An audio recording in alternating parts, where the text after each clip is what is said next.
നമ്മുടെ ചാനലിൽ LDC 2024 ഒരു ഫ്രീ കോഴ്സ് സ്റ്റാർട്ട് ചെയ്തിട്ടുണ്ട്. ക്ലാസുകളുടെ ലിങ്ക് LDC 2024 ഫ്രീ കോഴ്സ് എന്ന പ്ലേലിസ്റ്റിൽ നൽകിയിരിക്കുന്നു. LGS 2024 ഫ്രീ കോഴ്സ് ഉടൻ തന്നെ നമ്മൾ ആരംഭിക്കുന്നതാണ്. സുഹൃത്തുക്കൾ എല്ലാവരും അതിനായി വെയിറ്റ് ചെയ്യുക. നമസ്കാരം, PSC ടുഡേ യൂട്യൂബ് ചാനലിലേക്ക് ഏവർക്കും സ്വാഗതം. നമ്മൾ ഇന്ന് നോക്കാൻ പോകുന്നത് 2023 G20 ഉച്ചകോടിയാണ്. 2023 G20 ഉച്ചകോടിയുമായി ബന്ധപ്പെട്ട എല്ലാ പോയിന്റ്സും നമ്മളിവിടെ ചർച്ച ചെയ്യുന്നുണ്ട്. സുഹൃത്തുക്കൾ ശ്രദ്ധിച്ചിരിക്കുക. നമുക്ക് ക്ലാസ്സിലേക്ക് പോകാം. എന്താണ് G20 എന്ന് പറഞ്ഞു കഴിഞ്ഞാൽ 19 പരമാധികാര രാജ്യങ്ങളും യൂറോപ്യൻ യൂണിയനും ഇപ്പോൾ മുതൽ ആഫ്രിക്കൻ യൂണിയനും ഉൾപ്പെടുന്ന ഒരു അന്താരാഷ്ട്ര ഗവൺമെന്റ് ഫോറമാണ് G20.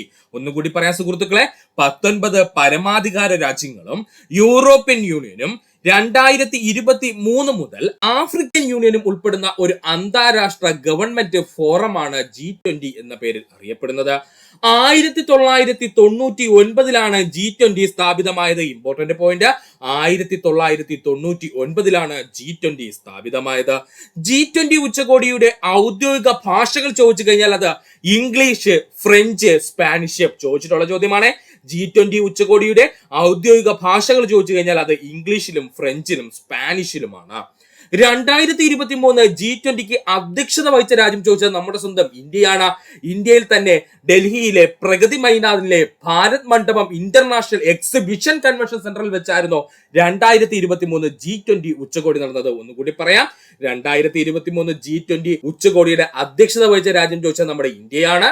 ഇന്ത്യയിൽ തന്നെ ഡൽഹിയിലെ പ്രഗതി മൈതാനിലെ ഭാരത് മണ്ഡപം ഇന്റർനാഷണൽ എക്സിബിഷൻ കൺവെൻഷൻ സെന്ററിൽ വെച്ചിട്ടായിരുന്നു 2023 G20 ഉച്ചകോടി നടന്നത്. ഡൽഹിയിൽ G20 ഉച്ചകോടി കോൺഫറൻസ് നടന്ന തീയതി ചോദിച്ചു കഴിഞ്ഞാൽ അത് 2 ദിവസമായിരുന്നു. 9 സെപ്റ്റംബർ 2023 മുതൽ 10 സെപ്റ്റംബർ 2023 2 ദിവസങ്ങളായിരുന്നു ഡൽഹിയിൽ വെച്ച് ഈ വർഷത്തെ G20 കോൺഫറൻസ് നടന്നത്. ഒന്നുകൂടി പറയാം, 2023 G20 ഉച്ചകോടിക്ക് ആതിഥേയത്വം വഹിച്ച രാജ്യം ചോദിച്ചാൽ അത് ഇന്ത്യയാണ്. ഇന്ത്യയിൽ അത് 2 ദിവസമാണ് നടന്നത്. ഡൽഹിയിൽ വെച്ചായിരുന്നു ഇത് നടന്നത്. എത്രയൊക്കെയാണ് ഡേറ്റ് എന്ന് ചോദിച്ചാൽ 9 സെപ്റ്റംബർ 2023 ആരംഭിക്കുകയും 10 സെപ്റ്റംബർ 2023 അവസാനിക്കുകയും ചെയ്തു. സുഹൃത്തുക്കൾ പഠിക്കുക ഇത്രയും പോയിന്റ്. 18ാമത് G20 ഉച്ചകോടിയാണ് 2023 നടന്നത്. എത്രാമത് G20 ഉച്ചകോടിയാണ് നടന്നതെന്ന് ചോദിച്ചാൽ 18ാമത് G20 ഉച്ചകോടിയാണ് 2023 നടന്നത്.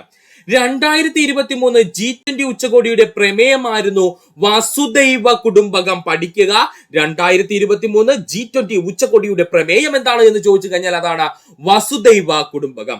വസുദൈവ കുടുംബകം എന്ന് പറഞ്ഞു കഴിഞ്ഞാൽ അതിന്റെ അർത്ഥം എന്തെന്ന് ചോദിച്ചു കഴിഞ്ഞാൽ ഒരു ഭൂമി, ഒരു കുടുംബം, ഒരു ഭാവി എന്നാണ്. പഠിക്കുക, വസുദൈവ കുടുംബകം എന്ന് പറഞ്ഞു കഴിഞ്ഞാൽ എന്താ അർത്ഥമാക്കുന്നത്? ഒരു ഭൂമി, ഒരു കുടുംബം, ഒരു ഭാവി എന്നാണ്. G20 2023 ലോഗോയിലെ നിറങ്ങൾ ഏതൊക്കെയെന്ന് ചോദിച്ചാൽ കുങ്കുമം, വെള്ള, പച്ച, നീല. നമ്മുടെ ഇന്ത്യയുടെ കൊടിയുടെ അതേ നിറം തന്നെയാണ് ആർക്കും ഉണ്ടായിരുന്നത്. നമ്മുടെ G20 2023 ലോഗോയുടെ നിറം എന്ന് പറയുന്നത്. അതുകൊണ്ട് സുഹൃത്തുക്കൾക്ക് കൺഫ്യൂഷൻ വേണ്ട. ഏതൊക്കെയാണ് ആ നിറം? കുങ്കുമം, വെള്ള, പച്ച, നീല എന്നിവയാണ്. അതിനോടൊപ്പം തന്നെ G20 ലോഗോയ്ക്ക് താഴെ ദേവനാഗരി ലിപിയിൽ ഭാരത് എന്ന് എഴുതിയിരുന്നു. അത് പഠിക്കണേ. G20 ലോഗോയ്ക്ക് തൊട്ട് താഴെ തന്നെ ദേവനാഗരി ലിപിയിൽ ഭാരത് എന്ന് നമ്മൾ എഴുതിയിരുന്നു. അതും കൂടെ സുഹൃത്തുക്കളൊന്ന് ഓർത്തു വെച്ചിരിക്കുക. 2023 G20 ഉച്ചകോടിയിൽ ഇന്ത്യ അധ്യക്ഷത വഹിച്ച സമ്മേളനത്തിൽ പങ്കെടുത്ത രാജ്യങ്ങളുടെ എണ്ണമാണ് ചോദിക്കുന്നതെങ്കിൽ അത് 9. ഇമ്പോർട്ടന്റ് പോയിന്റ് ആണ് പറഞ്ഞത്. 2023 G20 ഉച്ചകോടിയിൽ ഇന്ത്യ അധ്യക്ഷത വഹിച്ച സമ്മേളനത്തിൽ പങ്കെടുത്ത രാജ്യങ്ങളുടെ എണ്ണം ചോദിച്ചാൽ എത്രയായിരുന്നു? 9. ഒന്നുകൂടി പറയാം സുഹൃത്തുക്കളെ, 18ാമത് G20 ഉച്ചകോടിയാണ് 2023 നടന്നത്. 2023 G20 ഉച്ചകോടിയുടെ പ്രമേയം ചോദിച്ചാൽ വസുദൈവ കുടുംബകം. വസുദൈവ കുടുംബകം എന്ന് പറഞ്ഞു കഴിഞ്ഞാൽ ഒരു ഭൂമി, ഒരു കുടുംബം, ഒരു ഭാവി എന്നാണ്. 2023 G20 ലോഗോയുടെ നിറം ചോദിച്ചു കഴിഞ്ഞാൽ നമ്മുടെ ഇന്ത്യൻ ഫ്ലാഗിന്റെ അതേ നിറം തന്നെയാണ്. കുങ്കുമ നിറം, വെള്ള നിറം, പച്ച നിറം, നീല നിറം. പഠിക്കുക. അതുപോലെ തന്നെ നമ്മുടെ 2023 G20 ലോഗോയുടെ താഴെ എഴുതിയിരുന്ന വാക്കെന്തെന്ന് ചോദിച്ചാൽ അത് ഭാരത് എന്നായിരുന്നു. അത് ദേവനാഗരി ലിപിയിലായിരുന്നു എഴുതിയിരുന്നത്. എന്താണ്? ഭാരത് എന്നായിരുന്നു, ദേവനാഗരി ലിപിയിലായിരുന്നു എഴുതിയിരുന്നത്.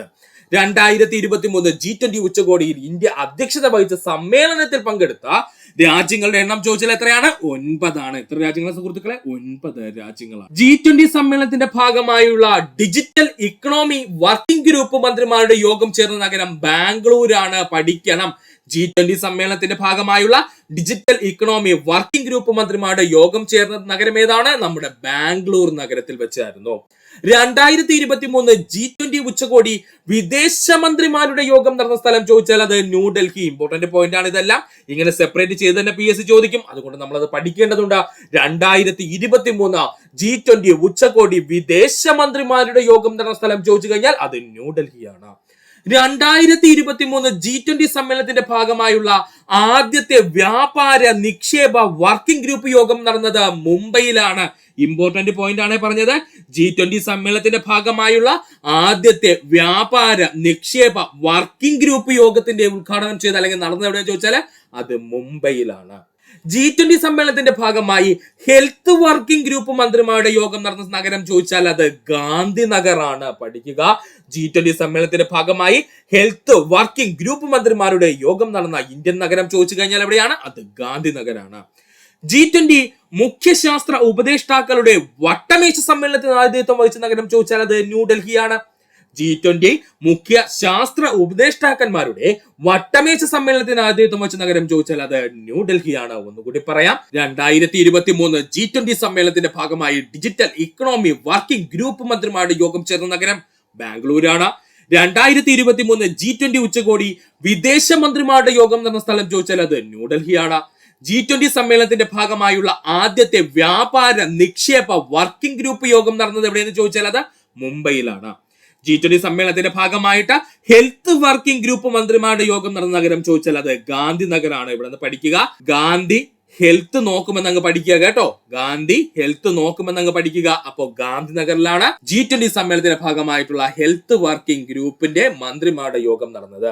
G20 മുഖ്യശാസ്ത്ര ഉപദേഷ്ടാക്കന്മാരുടെ വട്ടമേശ സമ്മേളനം നടന്നത് എവിടെയെന്ന് ചോദിച്ചു കഴിഞ്ഞാൽ അത് ഡൽഹിയിൽ വെച്ചാണ്. ഇത്രയും ഭാഗം സുഹൃത്തുക്കളെ പഠിക്കുക. G20 കൾച്ചറൽ വർക്കിംഗ് ഗ്രൂപ്പിന്റെ ആദ്യ യോഗം നടന്ന സ്ഥലം ഖജുരാഹോ മധ്യപ്രദേശ്. ഇമ്പോർട്ടന്റ് ആണ്. G20 കൾച്ചറൽ വർക്കിംഗ് ഗ്രൂപ്പിന്റെ ആദ്യ യോഗം നടന്ന സ്ഥലം എവിടെയാണ്? ഖജുരാഹോ എവിടെയാണ്? മധ്യപ്രദേശിലാണ്. G20 സമ്മേളനത്തിന്റെ ഭാഗമായി വനിതകളുടെ W20 അതായത് വുമൻസ് 20 എന്ന് പറയുന്നു ആദ്യ യോഗം സംഘടിപ്പിച്ചത് എവിടെയെന്ന് ചോദിച്ചാൽ അത് മഹാരാഷ്ട്രയിലാണ്. പഠിക്കുക. G20 സമ്മേളനത്തിന്റെ ഭാഗമായി വനിതകളുടെ W20 ആദ്യ യോഗം സംഘടിപ്പിച്ചത് മഹാരാഷ്ട്രയിലാണ്. W20 എന്ന് വെച്ച് കഴിഞ്ഞാൽ എന്താ സുഹൃത്തുക്കളെ? W മീൻ ചെയ്യുന്നത് വുമൺ എന്നാണ്. എന്താണ്? വുമൺ എന്നാണ്. പഠിക്കുക. 2023 G20 ഇന്ത്യൻ ഷെർപ്പ ആരാണ് എന്ന് ചോദിച്ചാൽ അത് അമിതാഭ് കാന്ത് ആയിരുന്നു കേട്ടോ. പഠിക്കുക. 2023 G20യുടെ ഇന്ത്യൻ ഷെർപ്പ ആരാണ് എന്ന് ചോദിച്ചാൽ അത് അമിതാഭ് കാന്ത് ആണ്. G20 ഉച്ചകോടിയുടെ ഭാഗമായി ആദ്യ ഷെർപ്പ സമ്മേളനം നടന്നത് എവിടെയെന്ന് ചോദിച്ചാൽ അത് ഉദയ്പൂരിൽ വെച്ചാണ്. പഠിക്കുക. G20 ഉച്ചകോടിയുടെ ഭാഗമായി ആദ്യ ഷെർപ്പ സമ്മേളനം നടന്നത് എവിടെയെന്ന് ചോദിച്ചാൽ അത് ഉദയ്പൂർ വെച്ചാണ്. ഒന്നുകൂടി പറയാം. G20 കൾച്ചറൽ വർക്കിംഗ് ഗ്രൂപ്പിന്റെ ആദ്യ യോഗം നടന്ന സ്ഥലം എവിടെയെന്ന് ചോദിച്ചാൽ അത് ഖജുരാഹോ എവിടെയാണ്? മധ്യപ്രദേശിലാണ്. G20 സമ്മേളനത്തിന്റെ ഭാഗമായി വനിതകളുടെ W20 എന്ന ആദ്യ യോഗം സംഘടിപ്പിച്ചത് എവിടെയാണ്? മഹാരാഷ്ട്രയിലാണ്. W എന്ന് വെച്ചാൽ എന്താ ഉദ്ദേശിക്കുന്നത്? വുമൺ എന്നാണ്. 2023 G20 ഇന്ത്യൻ ഷെർപ്പ ആരായിരുന്നു എന്ന് ചോദിച്ചു കഴിഞ്ഞാൽ അത് അമിതാഭ് കാന്ത് ആണ്. G20 ഉച്ചകോടിയുടെ ഭാഗമായി ആദ്യ ഷെർപ്പ സമ്മേളനം നടന്നത് എവിടെ വെച്ചാണെന്ന് ചോദിച്ചാൽ അത് ഉദയ്പൂരിലാണ്. ഇമ്പോർട്ടന്റ് പോയിന്റ് ആണ് പറഞ്ഞത്. G20 ഉച്ചകോടിയുടെ ഭാഗമായിട്ട് ആദ്യ ഷെർപ്പ സമ്മേളനം നടന്നത് എവിടെയെന്ന് ചോദിച്ചാൽ അത് ഉദയ്പൂരാണ്. പഠിക്കുക. രണ്ടാമത് G20 ശാസ്ത്രീകരണ യോഗം നടന്ന കേരളത്തിലെ ജില്ല തിരുവനന്തപുരം ജില്ല. രണ്ടാമത് G20 ശാസ്ത്രീകരണ യോഗം നടന്ന കേരളത്തിലെ ജില്ല ചോദിച്ചു കഴിഞ്ഞാൽ അത് തിരുവനന്തപുരം ജില്ലയാണ്. 2023 G20 ഉച്ചകോടിയുടെ ഭാഗമായി രണ്ടാം ഷെർപ്പ സമ്മേളനത്തിന് വേദിയായ കേരളത്തിലെ സ്ഥലം ചോദിച്ചു കഴിഞ്ഞാൽ അത് കുമരകമാണ്. പഠിക്കുക. ഓൾറെഡി PSC പ്രീവിയസ് ആയി ചോദിച്ചു കഴിഞ്ഞു. ഇവിടെ എന്താണ് നമ്മൾ ചർച്ച ചെയ്തതെന്ന് ചോദിച്ചു കഴിഞ്ഞാൽ അടിസ്ഥാന സൗകര്യങ്ങളുടെ ഡിജിറ്റൽ വൽക്കരണത്തെ കുറിച്ചാണ്. ഇവിടെ നമ്മൾ ചർച്ച ചെയ്തത് എന്താണ്? അടിസ്ഥാന സൗകര്യങ്ങളുടെ ഡിജിറ്റൽ വൽക്കരണത്തെ കുറിച്ചാണ്. ഒന്നുകൂടി പറയാം സുഹൃത്തുക്കളെ. 2023 G20 ഉച്ചകോടിയുടെ ഭാഗമായുള്ള രണ്ടാം ഷെർപ്പ സമ്മേളനത്തിന് വേദിയായ കേരളത്തിലെ സ്ഥലം ചോദിച്ചു കഴിഞ്ഞാൽ അത് നമ്മുടെ കുമരകമാണ്. ഇവിടെ എന്താണ് ചർച്ച ചെയ്തതെന്ന് ചോദിച്ചു കഴിഞ്ഞാൽ അടിസ്ഥാന സൗകര്യങ്ങളുടെ ഡിജിറ്റൽ വൽക്കരണമാണ്. അടിസ്ഥാന സൗകര്യങ്ങളുടെ ഡിജിറ്റൽ വൽക്കരണം എന്നതിനെ കുറിച്ചാണ് ഇവിടെ ചർച്ച ചെയ്തത്. 2023 G20 ഉച്ചകോടിയുടെ പ്രധാന വിഷയങ്ങൾ ചോദിച്ചു കഴിഞ്ഞാൽ പഠിക്കുക. ഇമ്പോർട്ടന്റ് ആണ്. ആഗോള സമ്പദ് വ്യവസ്ഥയും കാലാവസ്ഥാ വ്യതിയാനവും. ഒന്നാമത് എന്താ നമ്മൾ ചർച്ച ചെയ്തത്?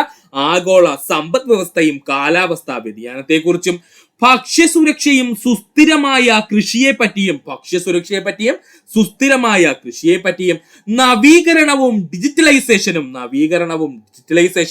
ആരോഗ്യവും ക്ഷേമവും അതുപോലെ തന്നെ ഭീകരവിരുദ്ധതയും അതുപോലെ തന്നെ സുരക്ഷയും ഇത്രയുമായിരുന്നു നമ്മൾ പ്രധാനമായിട്ട് 2023 G20 ഉച്ചകോടിയിലെ പ്രധാന വിഷയങ്ങളായിട്ട് ചർച്ച ചെയ്തത്. അപ്പോൾ ഒന്നും കൂടി പറയാം, സുഹൃത്തുക്കൾ ശ്രദ്ധിച്ചിരിക്കുക.